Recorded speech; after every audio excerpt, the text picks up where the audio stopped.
Muy buenas noches. En esta oportunidad, el grupo número 6 de la maestría en Ingeniería con mención en Dirección y Gestión de Proyectos presenta el informe final de los talleres que han realizado los maestrantes Cruz Linares Abel, García Rojas Ángel, Pozo González Jorge, Villegas Chero Eleodoro, Zapata Carrasco Gloria, Zabaleta Juan Carlos. Este curso a cargo del magíster Rubén Gómez Sánchez Soto, denominado Control, Seguimiento, Calidad y Evaluación de Riesgo. Durante el desarrollo de un proyecto, el director del proyecto y los técnicos a cargo deberán tomar decisiones, algunas de ellas críticas. Generalmente en estas decisiones se planteará un conjunto de alternativas y habrá que elegir una de ellas en base a los diferentes criterios que estarán en conflicto. Además, habrán actores, personas implicadas o interesadas en que puedan afectarse en la decisión adoptada. Por ello, esta asignatura tiene como objetivo formar al maestrante en los fundamentos y aplicaciones de técnicas para ayudar a formar las decisiones, como lo es el análisis multicriterio de decisiones. Este trabajo lo hemos desarrollado en 10 pasos. El primero, problemas típicos de los proyectos de construcción. El punto 2, razones por las que fracasan los megaproyectos en el mundo. Punto 3, planificación de los proyectos de construcción. Punto 4, modelo DVC aplicado a los proyectos de construcción. Punto 5, cómo organizar la ejecución de un proyecto de construcción.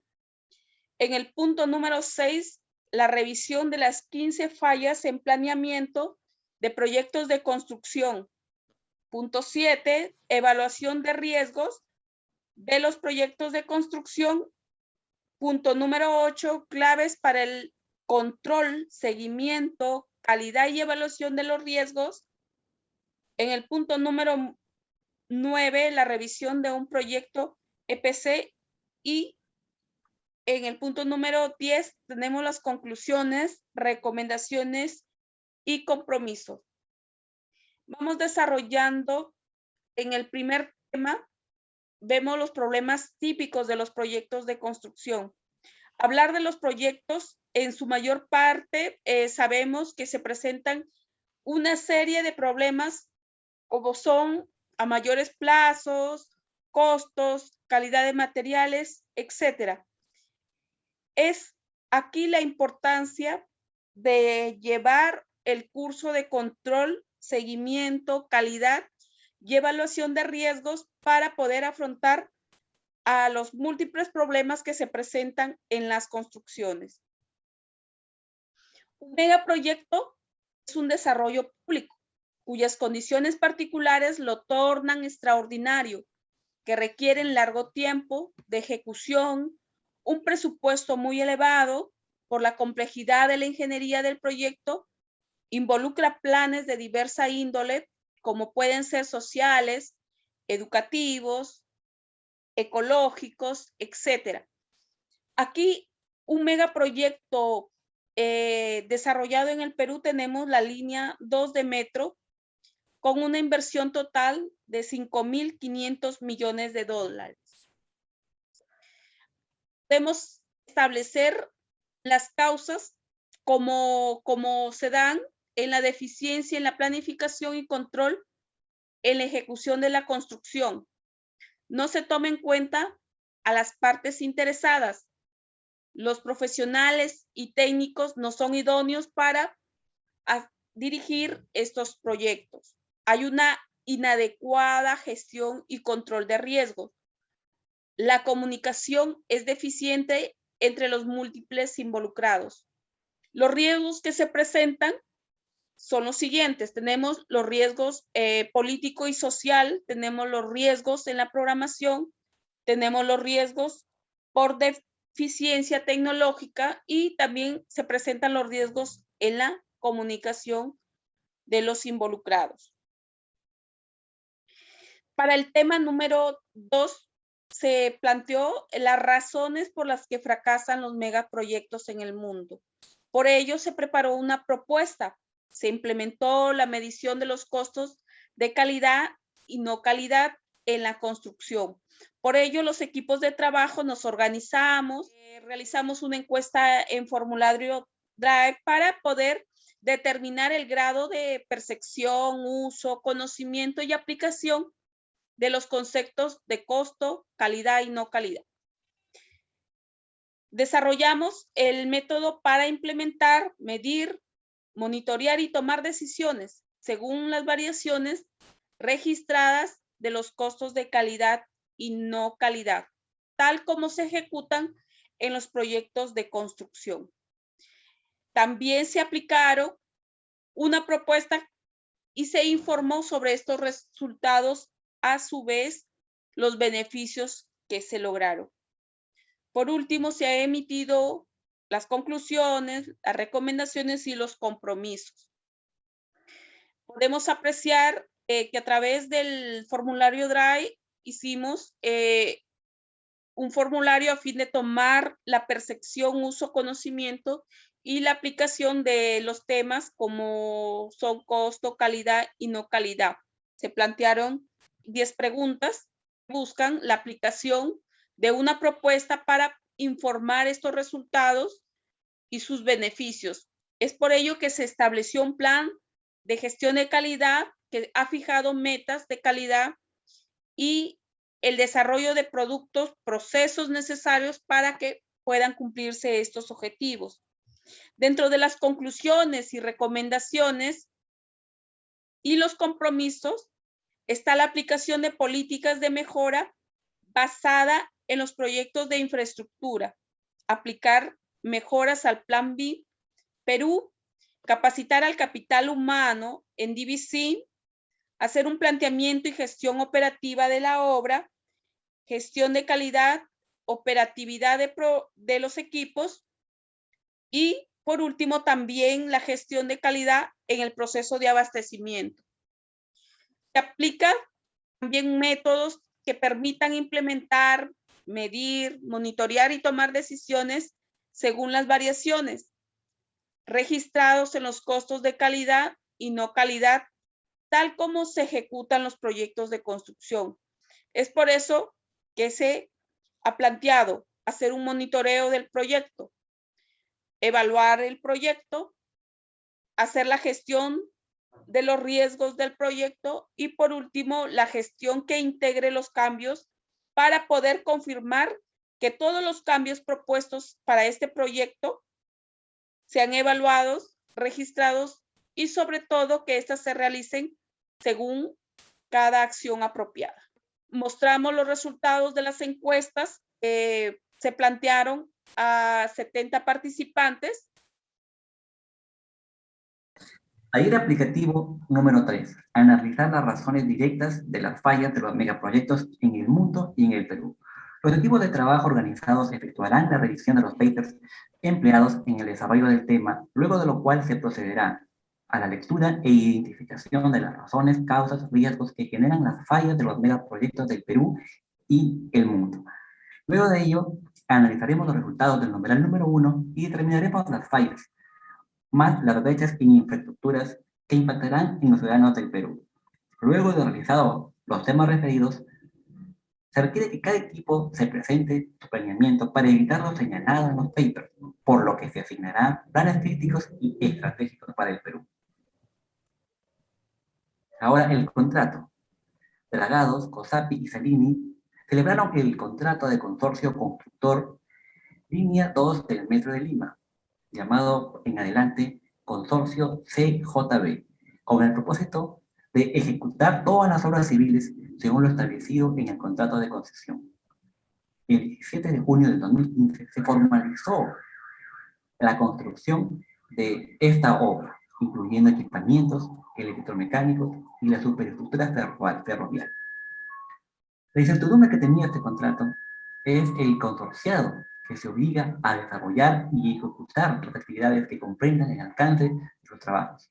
Las partes declaran expresamente que el presente contrato se rige bajo el principio del contrato espejo o BAT-TUBAT, con relación a lo establecido en el contrato CPB-EPC y el contrato de concesión respectivamente, por lo que con el consorciado se obliga a ejecutar el alcance de sus trabajos de acuerdo a las obligaciones y responsabilidades que le sean aplicables en dicho contrato.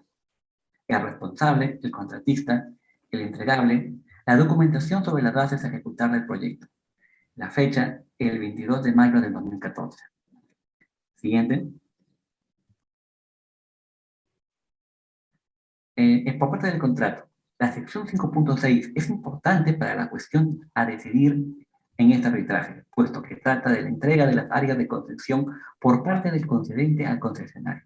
Un área de la concesión es la franja de territorio a dominio público y terrenos, cuyos componentes se encuentran establecidos en el anexo 8. Las incertidumbres, las entregas de áreas que se realizarán en el tiempo adecuado y solicitado. Las áreas estarán libres de interferencias y la entidad es la responsable. Siguiente.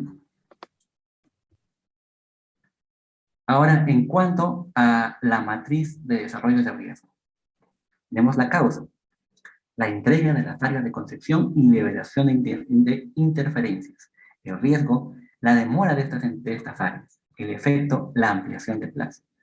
El disipador, la demora en la entrega de las áreas liberadas, plazo mínimo de 2 meses. La probabilidad que esto ocurra es 0.95. El impacto que se puede obtener es el 0.9. Muy elevado, por eso está en color rojo. Y la estrategia para mitigar todo esto es modificar la exposición de riesgo. Respuesta a la amenaza, llegar a un acuerdo con los demás o las demás áreas para que agilice la liberación de interferencias. Y de esta manera se puede ejecutar el proyecto. En cuanto a la elaboración y aprobación de EDTs, la demora, el riesgo de esto es la demora que puede tener estas entregables. El efecto es que se amplía nuevamente el plazo. El disipador, la demora en la liberación y aprobación de EDTs, máximo plazo 15 días. La probabilidad que esto puede ocurrir es 0.9 y el impacto que tenga en el proyecto es 0.85, por eso también es elevado. Estrategia. Modificar la exposición al riesgo. Respuesta de la amenaza. El EDTs deberán ser elaborados conforme las especificaciones técnicas básicas al contrato y normatividad vigente y a las buenas prácticas de ingeniería y construcción. Ubicación de inicio de obra. El riesgo que puede tener esto es la demora de transporte de material a tiempo. El efecto, nuevamente, la ampliación del plazo. El disipador, demora de llegada de materiales 3 días, con 3 días, con 3 de anticipación. Probabilidad que esto ocurra, 0.3. Un impacto 0.8, aún se mantiene alto. Y la estrategia a TART es modificar la exposición de riesgo. Una respuesta a la amenaza, usar una nueva ruta alternativa. Otra de las causas que pueden afectar al proyecto es la contratación del personal especialista. El riesgo, la demora de contratación del personal especialista. Por efecto, la ampliación del plazo. El disipador es la demora de contratación de 1 mes. La probabilidad que esto ocurre es 0.85 y el impacto que tenga es 0.6. Ya poco a poco va bajando el impacto y modificar la estrategia es modificar la exposición al riesgo. Respuesta a la amenaza, usar de manera una ruta más asertiva. Siguiente. Seguimos con las causas, la entrega de área de concesión y la liberación de diferencias. El riesgo es la demora de entrega de las áreas, el efecto es la ampliación y la demora, el disipador es la demora de entrega de esas áreas liberadas en un plazo de 2 meses. Eso ya lo hemos estado viendo en la diapositiva anterior, así que vamos a pasar a la siguiente. Continuando con la exposición, tenemos el tema número 4, que serían los modelos del BDC aplicados a los proyectos de construcción. Tenemos un taller aplicativo número 5, el cual sería analizar el beneficio de aplicar el BDC a las obras públicas y privadas. Tenemos que los siguientes temas a tratar, ¿no? Reflexionar sobre los beneficios que se alcanzaría en el ciclo de vida de los proyectos en construcción. Estos beneficios serán analizados vía diagramas de Pareto. Identificar el 20% de beneficios que generarían que el 80% de proyectos que se declaren como exitosos. En vista de los resultados 1 y 2, el equipo reflexionará para identificar las estrategias y planes necesarios en la academia, sector público y sector privado, para así lograr los beneficios identificados y priorizados. Tenemos como beneficio del uso del BDC en la etapa de diseño, ¿no? Que vendría a ser una ventaja que representa el tener toda la construcción totalmente modelada antes de ni siquiera haber empezado. No tiene precedentes en nuestra industria en el mundo entero, ¿no? Además, el costo comparativo de obtener este resultado versus lo que cuesta implementarlo es totalmente marginal, casi inexistente comparado con los montos de inversión de un proyecto. La metodología virtual del BDC nace en la Universidad de Stanford y se va a utilizar junto al BIM para mejorar los procesos en el sector, no solamente a nivel de visualización 3D y de detención de interferencias y colisiones, sino que además se tratará de producir un instrumento fuera de obra que sirva para industrializar. Beneficios por el uso del BDC en la etapa de diseño. Tenemos en la reducción del tiempo, en la mejora de la calidad, en la reducción del costo y en la constructabilidad. El empleo del BDC permite obtener edificaciones sostenibles con mejores métodos de construcción y un elevado nivel de coordinación entre las especialidades, logrando así una mejora en la calidad de los diseños. Las organizaciones suelen identificar un conjunto de ciclos de vida específicos para emplearlo en sus proyectos. En el ciclo de vida de un proyecto se definen las fases que vinculan al inicio del proyecto con su fin. Esas fases son, ¿no?, el cierre, la iniciación, la planificación, la ejecución, el seguimiento y control, para que el ciclo de vida de un proyecto sea el que se espera, ¿no? Siguiente. Problemática general durante la ejecución de un proyecto en el ámbito público y privado. En el inicio tenemos problemas detectados en la etapa de diseño del estudio técnico de los proyectos. En la planificación tenemos la inadecuada planificación y control de los proyectos. En la ejecución tenemos la falta de optimización de los recursos, gastos adicionales durante la ejecución del proyecto. Seguimiento y control, incumplimiento de las normas de seguridad e impacto ecológico. En el cierre tenemos el atraso en la entrega de la obra, durante la ejecución y al finalizar. Los beneficios que se alcanzaría en el ciclo de vida de los proyectos de construcción aplicando esta metodología. Tenemos la reducción del tiempo.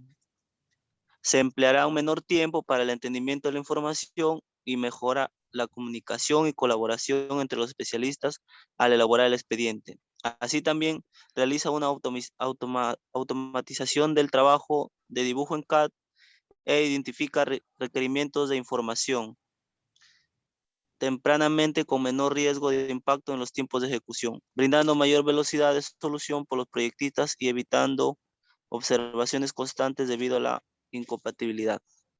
Y tenemos la reducción de costo, que permite la reducción de tal en las operaciones, ya que nos permite evaluar diferentes escenarios de simulación, análisis y costo.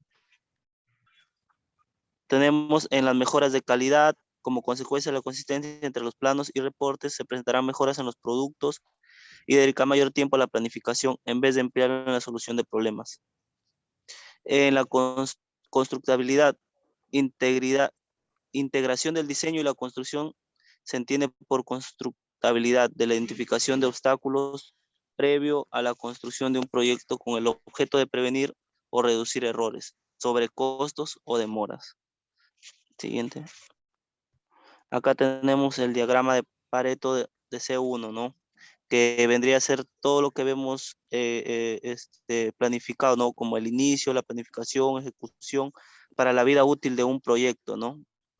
Tenemos como conclusiones en el inicio. La fase de inicio es crucial en el ciclo de vida del proyecto, ya que es el momento de definir el alcance y proceder a la selección del equipo. Planificación, dice, importante esfuerzo de abstracción para calcular necesidades de personal, recursos y equipo que habrán de preverse para lograr la consecución a tiempo y dentro de los parámetros previstos.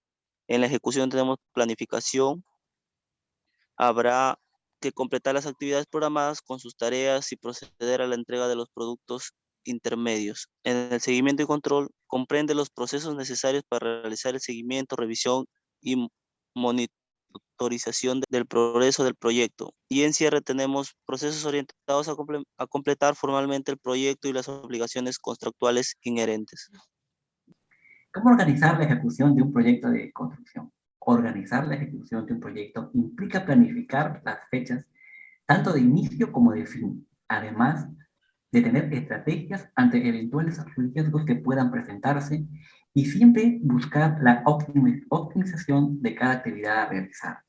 Es por eso que en la línea 2 del Metro de Lima se tuvo una fecha de inicio, a la cual fue en junio del 2014 y está previsto terminar en junio del 2024. Siguiente. A medida que la ejecución avanza, el plan de gestión del proyecto cambia y los eventuales riesgos pueden haber ocurrido o quizás desaparecieron. Aquí en la imagen se encontraron tuberías, las cuales fueron identificadas y desviadas para continuar con la ejecución de la línea 2 del Metro de Lima. Siguiente. Hay que tener en cuenta también las herramientas y técnicas basadas en programas de computadora. Existen diversas programas como el análisis de la red de programa, el método de término crítico, Primavera, entre otros. Aquí, por ejemplo, un diagrama de Gantt analizado trimestralmente para la ejecución de la línea 2 del método de Lima. Siguiente. Es muy importante desglosar el proyecto con el objetivo de organizar y definir bien el alcance total.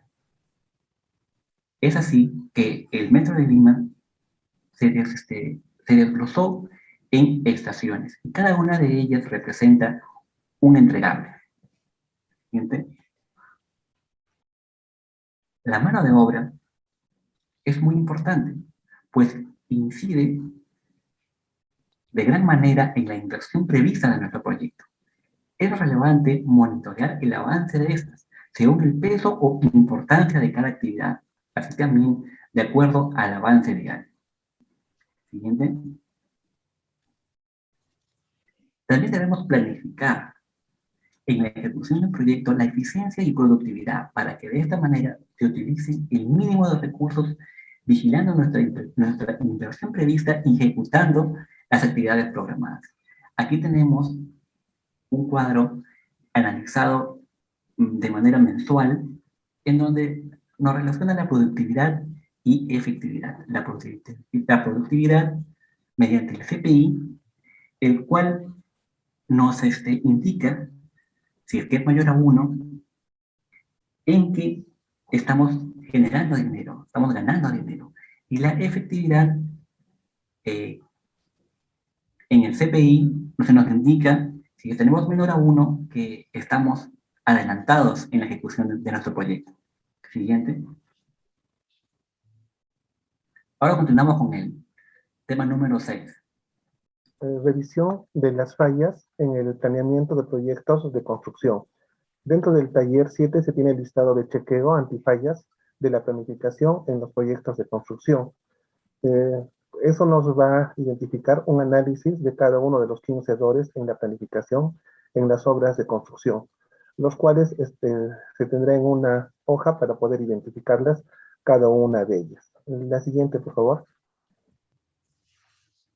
Dentro del error 1 tenemos no planificar, que es adecuadamente sería un fracaso.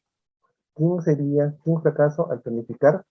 Es la falta y adecuación de la planificación en una de las principales causas de fracaso en los proyectos y también en nuestra formación de la vida profesional. Como error 2 tenemos no tener estrategias. La estrategia es un procedimiento para accionar frente a un determinado escenario, buscando alcanzar uno o varios objetivos previamente definidos. No tener una buena estrategia muchas veces determina en obras inconclusas y aquellas que se abandonan. Como se aprecia en la foto de la izquierda, muy diferente es contar con una estrategia que muchas veces culmina con éxito, como por ejemplo, hay que recordar el caballo de Troya. El siguiente, por favor. Dentro del error 3 tenemos no tener claridad de las ideas. No tener una claridad en las ideas no permite planear, desarrollar una buena estrategia y conllevar a una buena dirección del proyecto. El error 4, establecer metas difusas.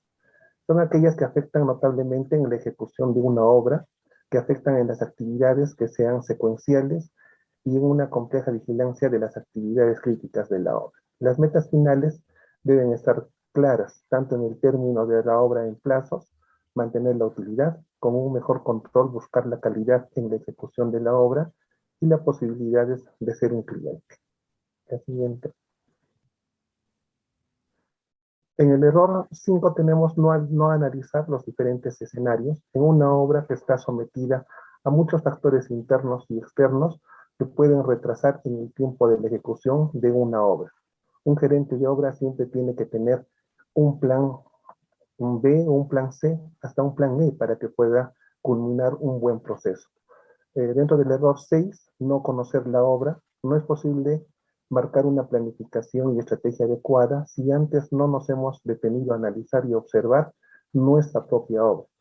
Es conocer nuestra obra nos permite tomar las decisiones adecuadas, analizar y ver por dónde vamos a atacar, montar todo un plan de acción y ocuparnos de llevarlo a cabo. La siguiente, por favor. Dentro del error 6 tenemos no conocer los secretos de los oficios. ¿Cómo podríamos dirigir algo que desconocemos? ¿Cómo saber si está avanzando según lo planificado? Dentro del error 8 es no sectorizar. No sectorizar la obra ocasiona que la obra demore más que estando sectorizada, ya que los trabajos serían paralelos y mejor controlados. También la ventaja sería el menor plazo de término de los trabajos. El siguiente. Dentro del error 6 tenemos no solapar los sectores. Solapar es ocultar con engaños sus intenciones o ideas con el fin de realizar algún propósito. No es correcto solapar estos sectores, se deben sectorizar adecuadamente para tener continuidad en obra. Sus decisiones deben mejorar los siguientes aspectos: haber sectorizado adecuadamente, conocer los sectores de los oficios, ir por delante de la obra y tener buena continuidad. En el error 10, no analizar la apertura de la obra.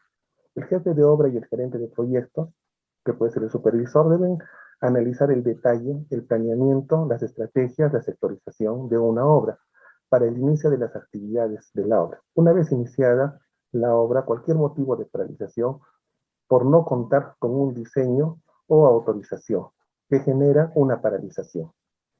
El siguiente, por favor. En el error 10, ser demasiado positivos. Es bueno ser positivo, optimista, pero con prudencia. Uno de los errores más habituales de la obra es planificar obras, es no considerarse un buen estratega o ser demasiado optimista y creer estar encima por los demás. Error 12, falta de flexibilidad. La falta de flexibilidad no permite detectar a tiempo aquellas fallas que se puedan hacer los cambios rápidamente con el fin de subsanar el error. La flexibilidad puede ser el diseño, calidad, programación. Otras están enfocadas a lo referido a los riesgos y cambios de políticas en el entorno de la obra. Siguiente, por favor. El error 13, no tener en cuenta las fases del año. Nosotros sabemos que la climatología puede afectarnos en forma muy negativa. Por lo tanto, obviarla o no tenerla en cuenta es un error. Dependerá de la región donde se realice la obra. Afecta en los trabajos, movilización de materiales, traslado de personal. El error 4, no optimizar plazos. Es posible Esto básicamente dependerá mucho de un buen programador con experiencia y de contar con una buena dirección de evaluación y ejecutará algunas actividades más rápido que otras y estar vigilante en la programación de la obra. Esto al fin optimizar el plazo. El siguiente, por favor. El error 15, no realizar un seguimiento. De nada nos sirve ser grandes estrategas si no hacemos seguimiento y observamos las desviaciones de nuestro plan. El seguimiento permite advertir a tiempo que parte de la obra está flojeando y tomar decisiones a tiempo. El seguimiento son actividades a realizar durante toda la obra. Estas pueden ser diariamente, semanal o mensualmente. Tenemos un listado con las diferentes actividades de un inicio de trabajo, donde podemos ver los ítems y donde podemos realizar el tipo de planificación, la existencia de las estrategias, tener claras las ideas. Eso nos va a ayudar a organizar un buen proceso en la obra. Es un conjunto de métodos y técnicas que se utilizarán para elevar el rendimiento de la mano de obra, determinar su remuneración y considerar los factores que influyen en su rendimiento. El siguiente, por favor. Hay varias cuestiones que se pueden mitigar los errores. Podemos analizar aquellos errores que se han encontrado en una obra realizando algunas consultas que podemos realizarlo mediante algunas preguntas. Por ejemplo, en el error 12, en la falta de flexibilidad, podríamos definir, hay deficiencias de la comunicación con el personal contratado, podríamos ver si es sí o es no y qué observaciones se tienen. Existen falta de flexibilidad para enfrentar nuevos retrasos. Ese tipo de preguntas y análisis para los diferentes errores nos va a ayudar a tener un análisis de la programación y qué es lo que tenemos que mejorar. Dentro del error 4 tenemos las preguntas que se toman en cuenta en las estaciones del año para ejecutar los proyectos. Hay previsión de afrontar el clima, el verano, el polvo, el excesivo calor, el invierno o neblina. La siguiente, por favor. Así también tenemos lo que serían los errores en el 1, en no planificar. Conoce la visión, misión, valores de la empresa, quiénes deberían elaborar la planificación de obra, en qué momento se debería aplicar, desde quién, qué y quién y cuándo, conoce el consultor, tiene conocimiento previo de algunas obras. En el error 2, no tener las estrategias, se cuenta con el team necesario para realizar el proyecto, está en capacidad de tomar decisiones estratégicas, cuál es la metodología para implementar la planificación. En el error 3, de no tener claridad en las ideas, se pueden plantear las preguntas, se han identificado los objetivos y los criterios de éxito del proyecto, de acuerdo al alcance del proyecto, cuál es la ruta crítica, se hace un monitoreo y seguimiento del proyecto. El siguiente, por favor. Dentro del error 4 se pueden establecer aquellas metas difusas, establecer parámetros para establecer las metas. Es necesario utilizar una metodología para establecer las metas y definirlas claramente, los objetivos. Se debe dar seguimiento continuo a la obra para cumplir las metas. En el error 5, dentro de no analizar diferentes escenarios, podríamos plantear las preguntas: ¿qué sucedería si el proyecto no entrega a tiempo el material? ¿Qué estrategias tenemos para la atención de las emergencias? ¿Qué hacemos frente a la presencia de fenómenos climáticos? ¿Cómo mitigar o prevenir los accidentes laborales en obra? El siguiente. En el error 6, en no conocer la obra, se tiene la experiencia en obra, tendrá conocimiento de todos los detalles de la obra, se conocerá la operación de los diferentes niveles de obra, se tendrá conocimiento de los riesgos principales de obra. En el error 7, conocer los secretos de los oficios, es necesario tener contacto con el stakeholder, se tiene el personal de confianza de obra, se contará con especialistas en la obra. Estas preguntas nos van a ayudar a ver cómo solucionamos y cuál hacer un análisis dentro de los errores. El siguiente, por favor. Dentro del tema 10, no analizar la apertura de la obra, podemos tener preguntas que han verificado que el expediente técnico del proyecto está evaluado y aprobado formalmente, ha realizado la labor de compatibilizar lo enunciado en el expediente técnico y el lugar de emplazamiento del proyecto, ha realizado la visita de campo, el lugar de emplazamiento del proyecto, ha planificado la organización logística de la obra. Dentro de Tema 11 sería ser demasiado positivo. Ha realizado el análisis de riesgo del proyecto, tiene un plan de contingencia en caso de eventos imprevistos, tiene un plan de contingencia en caso de eventos imprevistos, en qué momento y cómo solucionar las posibles desviaciones del proyecto planificado. El siguiente, por favor. Dentro de los error 12, en la falta de flexibilidad, hay deficiencias de la comunicación con el personal contratado, existe falta de flexibilidad para enfrentar nuevos retrasos, hay falta de entrega y entrega tardía de las áreas de concesión, existe falta de flexibilidad en la llegada de los materiales. En el error 13, no tener en cuenta las fases del año. Se toma en cuenta las estaciones del año para la ejecución del proyecto. Hay precisión para afrontar el clima, el verano, el polvo, en el invierno la neblina. El personal tiene protocolos según las fases del año. Hay un plan de contingencia para afrontar problemas climáticos. Evaluación de riesgos de los proyectos de construcción. Caso línea 2 del Metro de Lima, Callao. Este proyecto consiste en la implementación de una línea de metro subterráneo entre los ejes este y oeste de la ciudad de Lima y tendrá una longitud base de 27 kilómetros. Además de un ramal de 8 kilómetros que unirán a los actuales servicios públicos que existen en la ciudad de Lima. Se prevé que este servicio de transporte público transportará a 1 millón de usuarios diarios y que conectará en un promedio de 45 minutos Ate y el Callao. La inversión total de este proyecto es de 5.658 millones de dólares, incluido el IGB. Todo proyecto de construcción genera incertidumbres. Estos riesgos deberían ser identificados y subsanados. Para ello, es conveniente utilizar una aplicación de gestión de riesgos. La aplicación que debería contener métodos y herramientas de gestión que garanticen que los proyectos tengan el plazo, costo y calidad con metas establecidas, asegurando de esta manera el valor mismo del proyecto. Asimismo, esta aplicación nos va a permitir identificar tempranamente los riesgos e incertidumbres del proyecto que nos permitan poder manejarlos de una manera más efectiva. Para el caso de la línea 2 del metro de Lima Callao, se han tenido algunas incertidumbres, ¿no? Por ejemplo, las interferencias, las expropiaciones, y para ello se ha tenido que buscar alternativas de solución. Básicamente, que es la construcción de un túnel para hacer este servicio de transporte masivo. Siguiente, por favor. La línea 2 del metro de Lima y Callao está actualmente en construcción y será totalmente subterránea. Su construcción y futura operación están a cargo de la sociedad concesionaria Metro de Lima, línea 2, integrada por capitales peruanos, españoles e italianos. El túnel tendrá una profundidad promedio de 25 metros bajo el suelo.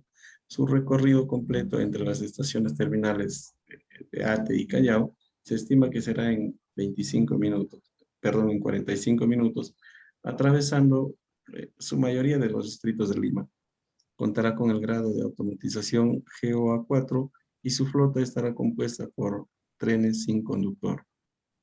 La construcción de este ansiado proyecto fue anunciada en el gobierno de Ollanta Humala en febrero del 2012. Y finalmente, el inicio, la formalización de este proyecto se dio en diciembre del 2014. Su inauguración y apertura al público estaba prevista para mayo del 2020, según las estimaciones que hizo el Ministerio de Transportes y Comunicaciones. Sin embargo, en el 2018 se firmó una adenda que reajustó el cronograma de la obra, estimando su finalización completa para el 2024. Siguiente, por favor. Por tratarse de un megaproyecto, también han sido bastante informados los medios, básicamente de la capital, que tienen influencia a nivel nacional, y han venido informando constantemente. Tenemos algunos ejemplos. En el 2016, el Contralor de la República en RPP informó que hay corrupción en la línea 2 del Metro de Lima. Incluso detalló de que habrían al menos 23 funcionarios implicados. Advierte además en esta entrevista que existen sobrecostos muy importantes en esta obra. En el 2020, el Ministerio de Transportes y Comunicaciones hizo hincapié al contrato de la línea 2 del metro, que no fue el más adecuado, debido a que este diseño de contrato ha llevado la obra a una situación donde no se han cumplido los compromisos tanto por parte de la empresa como por parte del Estado. Ya en el 2021, son noticias recientes, el diario Gestión dijo que CIADI, que es la institución líder a nivel mundial dedicada al arreglo de diferencias relativas a inversiones internacionales, dijo que Perú incumplió parte de los acuerdos del contrato de la línea 2 del Metro de Lima y solicita que se presenten nuevos cálculos respecto al reclamo de daños presentados por el consorcio Metro de Lima. Igual en este año el diario Gestión refirió que la línea 2 del metro, el gobierno destinará un poco más de 374 millones para compra de predios. A través de un decreto de urgencia, el Ejecutivo dispuso el financiamiento para la adquisición de predios. Tema 8. Claves para el control, seguimiento, calidad y evaluación de riesgo. Para ello vamos a tener en cuenta algunas definiciones que son muy importantes y las considero así. Se identifican algunas definiciones importantes para la mejor comprensión del documento. Por ejemplo, ¿qué es el valor planificado? Es el coste presupuestado del trabajo programado para ser completado en una actividad o componente de la EDT hasta un momento determinado. ¿Qué es el valor ganado? Es la cantidad presupuestada para el trabajo realmente completado de la actividad del cronograma o del componente del EDT durante el periodo de tiempo determinado. Otro indicador es el índice de rendimiento de coste. El CPI es una medida de eficiencia en función de los costes con respecto a un proyecto. Otro índice es el rendimiento del cronograma. El SPI es una medida de eficiencia de cronograma de un proyecto, es decir, mide la eficiencia de los trabajos y el progreso de un proyecto, comparando el trabajo real realizado con el trabajo planeado del proyecto. Otro indicador es la curva S, es la representación gráfica de los valores del progreso financiero, horas de trabajo, porcentaje de avance u otras cantidades a lo largo del tiempo. Siguiente. Otra de las cosas que tenemos que tener en cuenta es el sistema de medición de ingeniería. Los líderes de cada especialidad preparan un listado de actividades agrupadas por alguna relación directa. Familias. En el 5.1, evaluación del proceso de ingeniería según los entregables. Se realiza por agregación de los procesos unitarios por cada uno de los entregables que conforman en cada familia. Cada entregable tiene un grado determinado que está interrelacionado a un hito específico. Otro es el 5.12, evaluación del proceso de las actividades de ingeniería. En la siguiente evaluación corresponde al proceso de la ingeniería que deben tener en cuenta en una evaluación. Y control en la fase de diseño y están contenidas en una maqueta de 3. La evaluación del proceso de la actividad de maqueta 3 en la fase de ingeniería corresponde en agregar al proceso unas actividades de las diversas especialidades que involucran en un proyecto. El resultado de todo progreso corresponde a una secuencia de hitos claros que identifican la secuencia de intervención en cada especialidad involucrada dentro del proyecto. Siguiente. Otro indicador es las horas hombres. Corresponde al análisis de la mano de obra o los recursos que intervienen en el proyecto. En la fase de ingeniería, que incluye principalmente las actividades. Datos del progreso. Para determinar el 5.3, la curva S. Es la gráfica adjunta que presenta la base acumulada de actividades en el ejemplo desde febrero del 2016 a junio del 2017, mes a mes. Se analiza la evolución del progreso mes a mes de las actividades de ingeniería. En color azul se muestra el planeamiento, la curva de rendimiento, mientras que en color rojo se presentan los avances logrados hasta el 2016. La representación gráfica, el juicio de los expertos mediante la estimación de analogías, estimación por paramétrica, estimación por 3 valores y su análisis de reserva corresponde a diversas metodologías que nos permiten evaluar la performance de un proceso. De la gráfica, de la tendencia del gráfico de curva S, se evalúan que hasta los 3 últimos meses el resultado ha sido satisfactorio, mientras que en los últimos se tiene un mínimo de relajo. Siguiente. En el siguiente gráfico se muestra la evaluación de horas hombres aplicadas al proyecto, en donde la línea azul representa horas planeadas en la fase de ingeniería y la línea verde en horas ganadas. Y por último, en la roja nos indica las horas reales consumidas en el proyecto. En el análisis, a partir del año 2016, los resultados de las actividades no han sido satisfactorios. Desde ahí se ha tenido que las horas reales consumidas es mayor, y la tendencia indica que siempre va a ser así. Esto se está empleando en muchas horas para cumplir un objetivo mensual. Es una alerta que debió corregirse desde marzo de 2016, y ya han pasado 5 meses y no se han realizado los correctivos. En el mes de agosto, las horas reales consumidas son 279, mientras que las horas planeadas son 221. Es una gran diferencia. Siguiente, por favor. Otro indicador es el índice de eficiencia. En la ilustración se muestra la evolución de la eficiencia entre el índice de rendimiento del cronograma, el SPI, y el índice de rendimiento de costes, el CPI. Bueno, como conclusión de los gráficos podemos observar que unos tienden a estar por encima del valor de la unidad y otros por debajo. Sobre todo la curva, que inicialmente la curva era en morado, estaba hasta el mes de diciembre del 2016 en la parte mayor a 1. Y mientras que la curva en verde estaba menor a 1. En agosto de 2016 ya ha cambiado la situación. Entonces podemos decir que en el caso del SPI está en punto 98, el proyecto casi en marcha de acuerdo a lo planeado. El rendimiento coste del CPI está en punto 78, nos está indicando que el proyecto va a terminar un poco tarde. Siguiente, por favor.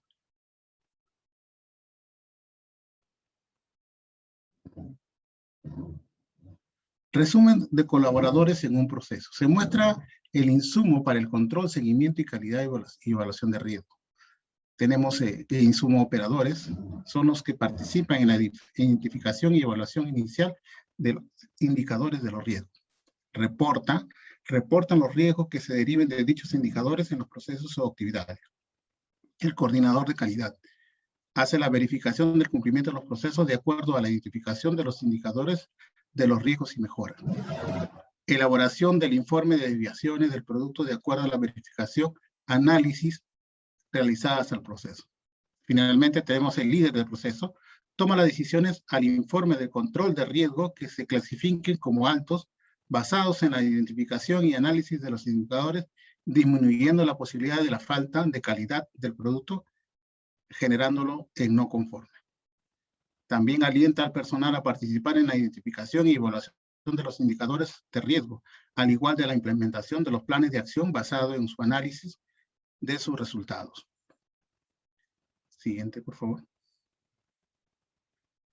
En el tema 9 tenemos qué es la revisión de un proyecto EPS. Un proyecto EPS, traducido al castellano, tiene que ver con la ingeniería, la compra y la construcción.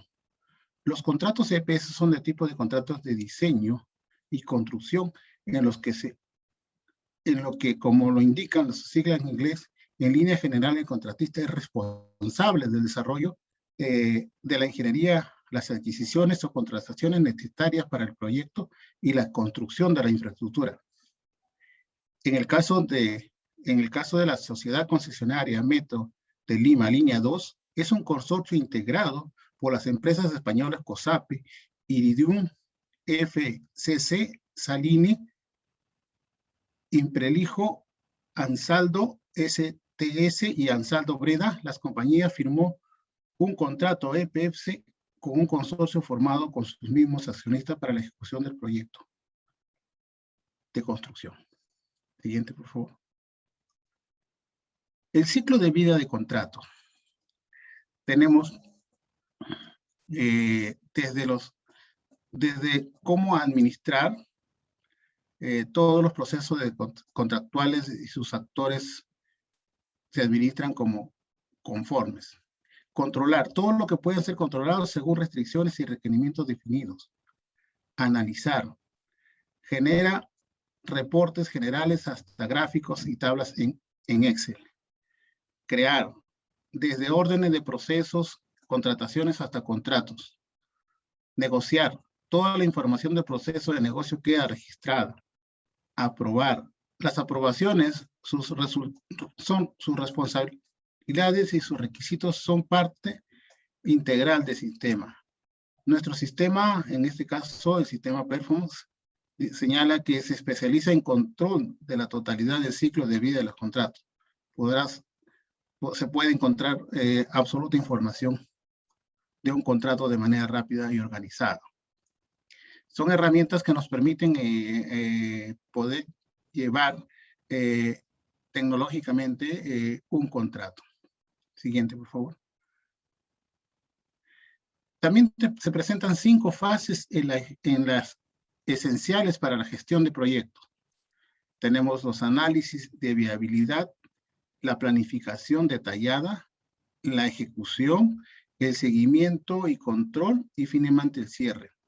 Cada uno presentan sus particularidades. Por ejemplo, para el análisis de viabilidad tenemos la creación de los registros, análisis previo de los alcances, análisis de los riesgos, análisis final de la viabilidad. Para la planificación detallada tenemos análisis detallado del alcance, realización de las estimaciones, definición del plan de proyecto, negociación del contrato. En la ejecución tenemos el establecimiento o entorno de trabajo, asignación de tareas, ejecución de las tareas, gestión de cambio. En el seguimiento y control tenemos seguimiento de las tareas e hitos, gestión de entregables, gestión de las incidencias, generación de los informes. Finalmente, en el cierre tenemos el cierre formal del proyecto, el backup de todos los proyectos, el análisis de resultados y la actualización del conocimiento. Siguiente, por favor. En el plan de riesgo, que en el RPM, el concesionario Risk Manager Project requerido deberá cumplir pasos básicos. Lo que muestro acá es el contrato del contrato de concesión de la línea de metro, línea 2. ¿Qué muestro acá con este diagrama de flujo? Es el flujo propuesto para una correcta implementación del RPM en el proyecto, del proyecto de la línea 2 del Metro de Lima. Se puede identificar en los colores amarillos, en colores rojos, es la preparación de los escenarios proyectada de referencia del proyecto, la selección de un método constructivo, la opción de diseños actualizada a partir del escenario de diseño más seguro. Y por consiguiente, bueno, ya eso es en la fase de construcción. Tenemos el inicio de la construcción, que se separa en identificación de nuevos peligros, y si es así, se vuelve ya retroactivo. Y también, y si no es así, se generan los riesgos residuales dentro de los límites aceptables, para finalmente concluir en un riesgo residual dentro de los límites aceptables que nos permiten un control y hacer un final de construcción adecuado. Siguiente, por favor. Finalmente, como conclusiones, recomendaciones y compromisos, podemos considerar de toda esta exposición, consideramos 3 fundamentales. La construcción ha evolucionado notablemente. La globalización ha traído consigo herramientas tecnológicas para la toma de decisiones en tiempo real, y dicha herramienta es el BDC. 2. La construcción es un proceso muy complejo que requiere especialistas multidisciplinarios que se integren en las tareas y actividades. 3. La planificación es fundamental, y lo recalco acá. No se debe dejar cabos sueltos y se tiene que verificar los 15 errores más comunes que se dan durante la etapa de la ejecución de un proyecto. Siguiente. Muchas gracias.